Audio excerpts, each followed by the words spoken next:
محمد بن ابی بکر کی طرف سے سحر کے گمراہ بیٹے کے نام اطاعت الہی کرنے والوں اور ولایت خداوندی کے اقرار کرنے والوں پر سلام ہو۔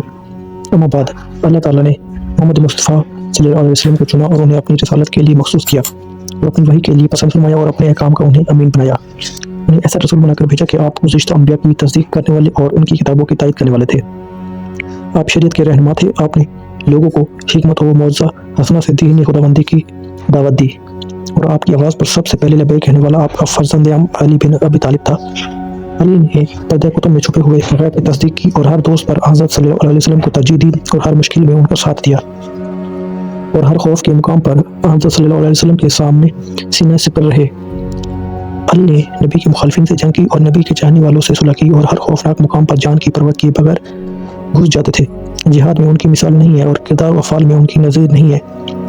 میں نے تجھے دیکھا ہے کہ تو علی کی برابری کا دعویٰ کرنے لگا ہے جبکہ تو ہی ہے۔ علی ہر بھلائی میں سبقت کرنے والے ہیں۔ علی نے سب لوگوں سے پہلے اسلام قبول کیا۔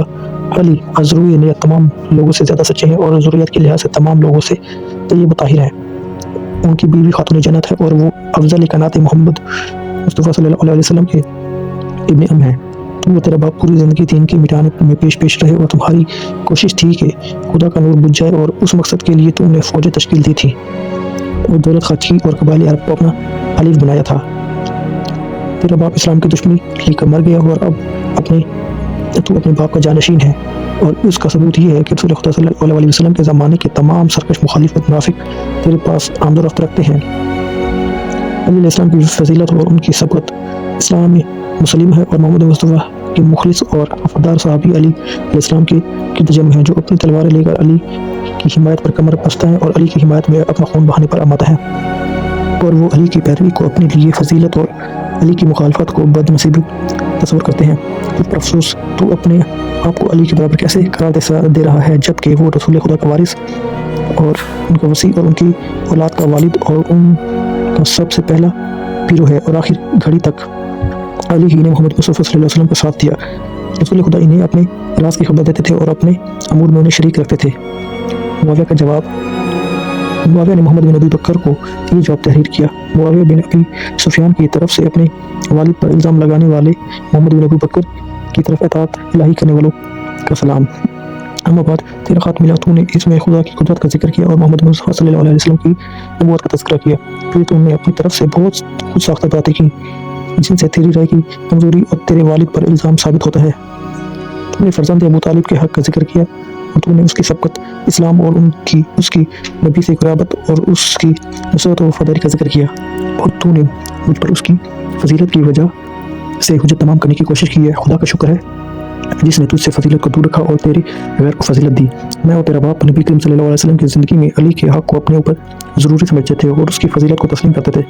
جب اللہ تعالیٰ نے اپنے نبی کے لیے دار آخرت پسند کیا تو اس کے بعد تیرا باپ اور اس کے فاروق نے اس کا حق چھینا اور اس کی مخالفت کی اور اس بات پر دونوں کا اتفاق تھا۔ پھر ان دونوں نے علی کو اپنی اطاعت کی دعوت دی مگر علی ان سے علیحدہ رہا اور سستی کا اظہار کیا۔ ان دونوں نے اس کے متعلق بہت سے منصوبے بنائے اور اس کے متعلق انہوں نے بہت سے ارادے کیے۔ آخر علی نے بیعت کی اور ان کی حکومت کو تسلیم کیا۔ وہ دونوں علی کو اپنے کسی معاملے میں شریک نہیں کرتے تھے اور اپنے رازوں کی اس سے کوئی اطلاع نہیں دیتے تھے یہاں تک کہ ان دونوں کی وفات ہو گئی اور ان کی حکومت ختم ہو گئی۔ پھر ان کے بعد عثمان بن عفان ان کا جانشین بنا، وہ بھی انہی کے نقش قدم پر چلتا رہا۔ ہم نے معاویہ کا جواب اس لیے تحریر کیا تاکہ ہمارے قائرین معلوم ہو سکے کہ معاویہ بھی محمد بن ابی بکر کے پیش کردہ حقائق کو جھٹلانے کی جرات نہ کر سکا تھا۔ ان دونوں خطوط کو نصر بن مزاحم نے اپنی کتاب وقت السفین اور مسعودی نے اپنی کتاب مروج الذہب میں نقل کیا جبکہ طبری اور ابن اسیر نے 36 ہجری کے واقعات کے زمن میں خطوط کی طرف اشارہ کیا ہے لیکن اپنے مذہبی تعصب کی وجہ سے انہیں نقل کرنے سے گریز کیا۔ چنانچہ ان دونوں کا انداز ملاحظہ فرمائے۔ طبری نے اپنی سند سے یزید بن ذبیان سے روایت کی جب محمد بن ابی بکر مصر کے حاکم بنے تو انہوں نے معاویہ کو خط لکھا اور معاویہ اور ان کے درمیان بہت سے خطوط کا تبادلہ ہوا۔ میں ان کا نقل کرنا اس لیے نہیں پسند کرتا کہ عام لوگ اس کے سننے کے حامل نہیں ہیں۔ طبری کے ان الفاظ سے معلوم ہوتا ہے کہ طبری کو ان خطوط کا علم تھا اور وہ یہ بھی جانتے تھے کہ خطوط کی روایت صحیح ہے، اس لیے اس کے باوجود اس نے خطوط نقل کرنے سے اس لیے گریز کیا کہ عوام الناس یہ باتیں سننا پسند نہیں کرتے۔